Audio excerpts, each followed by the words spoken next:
नमस्ते एवरीवन। पिछले एपिसोड में इमोशंस और फीलिंग्स को समझते हुए ये जाना कि सुख दुख इनएविटेबल हैं। यदि हमें सुख चाहिए तो दुख साथ में आएगा, खुशी चाहिए तो गम साथ में आएगा। यदि इन दोनों से बचना है तो शांति की ओर जाना पड़ेगा, और शांति की ओर जाने का एक ही रास्ता है, अपने अनरियलिस्टिक बिलीव्स को हम रियलिस्टिक बिलीव्स में कन्वर्ट करें, चेंज करें। तो आज के एपिसोड में हम ये जानने की कोशिश करेंगे हमारे जो अनरियलिस्टिक बिलीव्स हैं उनको हम कैसे पहचानें, उनको कैसे समझें और उनको कैसे चेंज करें रियलिस्टिक बिलीव्स में, और रियलिस्टिक बिलीव्स क्या हैं और हमारी ये जर्नी कैसे रहेगी। तो आइए इसको डिटेल में समझते हैं। मैं स्वागत करती हूँ डॉक्टर महेश परीख का, जो हमें इसके बारे में और गहराई से समझाएंगे। जी सर, ये अनरियलिस्टिक बिलीव्स और रियलिस्टिक बिलीव्स में भेद कैसे जानें और ये जर्नी कैसे तय करें। तो किसी के भी मन में अनरियलिस्टिक बिलीफ है, उसका इंडिकेटर क्या है? जैसे अगर हम गाड़ी चला रहे हैं और फ्यूल इंडिकेटर ऑन होता है जी, तो हम उसको पेट्रोल पंप लेके जाते हैं, जी, पेट्रोल डीजल सीएनजी जो भी भराते हैं, जी, जी, टंकी का ढक्कन खोल के देखते भी नहीं है कि वाकई खाली हुआ कि नहीं। जी, वो अब उस इंडिकेटर से ही पहचानते हैं। पहचान जाते हैं। जी, तो वैसे ही किसी के भी मन में अनरियलिस्टिक बिलीफ है, वो मालूम कैसे हो? Emotional disturbance. करेक्ट। जी, अब दुनिया में कितने लोग इमोशनली डिस्टर्ब्ड हैं? सभी।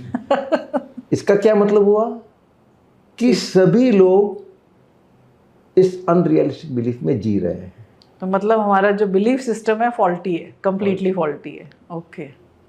और इसके वास्ते ये जो इमोशनल डिस्टर्बेंस है इतने कॉमन है, इतने आम है कि हम इसको नॉर्मल समझ बैठे हैं। जी, जी, हालांकि ये इमोशनल डिस्टर्बेंस तो इंडिकेटर है कि आपकी सोच में कोई गलती है, उसको सुधारो। लेकिन उस सुधारने के बजाय हम उसको जस्टिफाई करते हैं। अरे कोई गाली देगा तो गुस्सा नहीं आएगा? कि बच्चा पढ़ाई बराबर नहीं करेगा तो चिंता नहीं होगी क्या? या कोई नज़दीक का गुजर गया तो क्या हम उदास नहीं होंगे? रादर ये हमारा इंडिकेटर है। तो ये तो बहुत नॉर्मल बातें समझी जाती है, रादर इनको तो अप्रिशिएट किया जाता है। अरे देखो वो कितना दुखी हो गया उसके मरने पर, और जो नहीं होता है वो गलत माना जाता है। तो ये मतलब हमारी सोच ही गलत है। सोच ही गलत। और यदि माँ चिंता नहीं करती तो ऐसा माना जाता है, अरे माँ को तो चिंता ही नहीं है, परवाह किसी नहीं। बात की। हाँ, बिल्कुल बिल्कुल। ओके।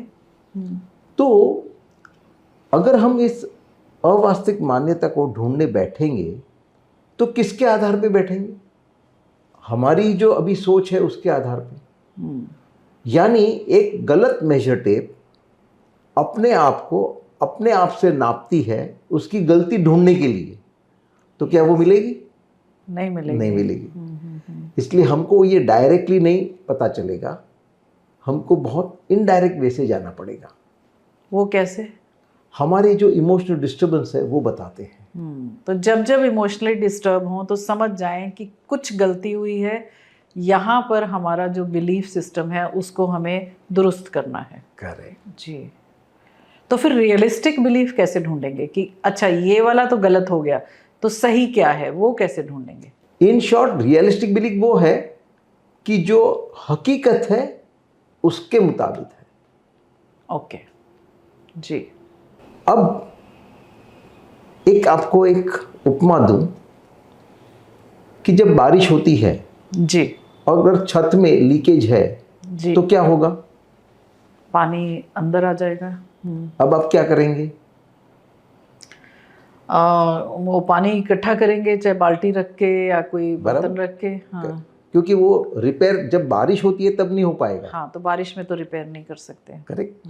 तो बाल्टी रखी, टेम्पररी राहत हो गई। राइट। परमानेंट सोल्यूशन नहीं आया। जी।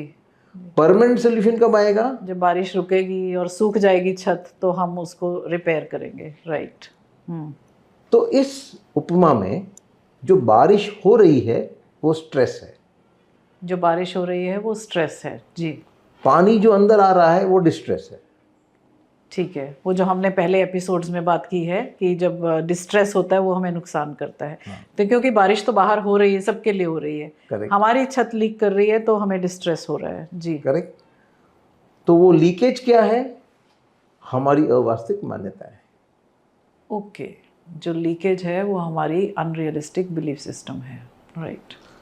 तो स्ट्रेस तो होता ही रहेगा, बारिश तो गिरेगी ही, लेकिन अगर हमें पानी अंदर नहीं चाहिए तो हमारे लीकेज को रिपेयर करना है, हमारी अनरियलिस्टिक बिलीफ को निकालना है। बारिश को नहीं रोक सकते, बिल्कुल, मुमकिन नहीं। ठीक बात।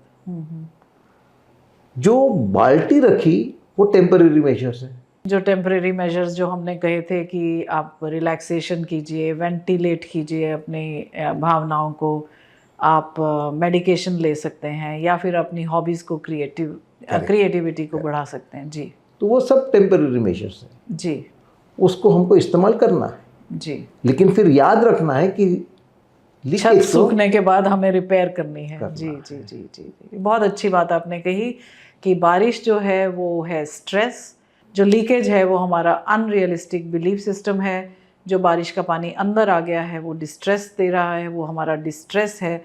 तो हमें क्या करना है? टेम्परेरी रिलीफ लेना है, एक बाल्टी लेनी है या पानी इकट्ठा करना है या कमरे से पानी निकालना है। ये जो पुराने एपिसोड में आप देखेंगे वो मेथड्स दिए हैं टेम्परेरी रिलीफ के। लेकिन जब हालात सही हो जाए, बारिश रुक जाए, स्ट्रेस से हट जाए, तो उस बिलीफ सिस्टम को ठीक करना है, छत को रिपेयर करना है, ताकि वो जो हमारे जो अनरियलिस्टिक बिलीव्स हैं वो ख़त्म हो जाएं, तभी हमें रिलीफ मिलेगा। जी। इन अनरियलिस्टिक बिलीफ को पहचानना मुश्किल तो है। क्यों है? क्योंकि जो हम मानते हैं वो बाकी सब लोग भी मानते हैं। इसलिए इतने सारे लोग ये बात मानते हैं तो फिर इसमें गलत क्या है? तो वो नॉर्मल लगने लगती है, नॉर्मल करेक्ट लगने लगता है। और तीसरी बात ये है कि हम इस अवास्तविक मान्यता के प्रेम में हैं, उसको छोड़ना ही नहीं चाहते, अटैच हो गए। हाँ, हम उसको पहचानते ही नहीं है कि यही हमारा दुश्मन है। जैसे एक सीरियल आता था, साइंस फिक्शन सीरियल था, स्टार ट्रेक। अच्छा। इसमें 3 मेन कैरेक्टर्स थे, कैप्टन कर्क, मिस्टर स्पॉक और डॉक्टर मैकॉय। अब ये सीरियल में क्या बताया गया था कि पृथ्वी से एक अवकाशयान पूरा ब्रह्मांड घूमता है नई नई माहिती इकट्ठा करने के लिए। जी। एक एपिसोड में बताते हैं कि वो एक ग्रह पे उतरे जहाँ एक राक्षस रहता था, जिसके पास ये काबिलियत थी कि किसी का भी मन पढ़ ले और जान ले कि उसकी चहेती व्यक्ति कौन है। अच्छा। और फिर उस चहेती व्यक्ति का रूप धारण कर ले। ओके। उसके कारण काफ़ी कुछ गैर समझ हुई और सबको बाद में मालूम पड़ा कि हाँ, ऐसी कोई हस्ती हमारे बीच में है, इसलिए उसके ढूंढने लगे। ढूंढा तो वो पकड़ा भी गया। पकड़ा गया तो उस पर बंदूक चलाई मारने के लिए। मरा तो नहीं, लेकिन उसको ईजा हुई और वो इंजर्ड राक्षस अपनी जान बचाने के लिए भागा। डॉक्टर मैकॉय ने उसको भागते देख लिया तो उसका पीछा किया। तो वो राक्षस भागते भागते एक रूम में दाखिल हुआ और डॉक्टर भी उसके पीछे पीछे वहाँ दाखिल हुए। ओके। वहाँ राक्षस ने डॉक्टर का मन पढ़ लिया और जान लिया कि उसकी चहेती व्यक्ति उसकी पत्नी है। अच्छा। इसलिए श्रीमती मैकॉय का रूप धारण कर लिया। ओके।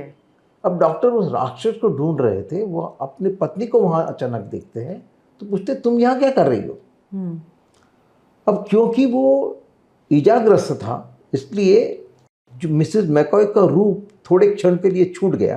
अच्छा। अपने असल रूप में आ गया। लेकिन थोड़े क्षण में वापस उसने मिसेस मैकॉय का रूप धारण कर लिया। लेकिन ये डॉक्टर के लिए पर्याप्त था जानने के लिए कि ये मेरी पत्नी नहीं है, असल में ये वो राक्षस है। और उसने बंदूक चला के उसको मार दिया। जी। वहाँ एपिसोड खत्म हुआ। देखने वाले को क्या लगेगा, किसे मार रहे हैं? अपनी पत्नी को। हालांकि असल में किसे मार रहे थे? राक्षस को। तो हम अपने जीवन के इस राक्षस को पहचानते ही नहीं, क्योंकि उसने हमारी चहेती व्यक्ति का रूप धारण कर लिया है।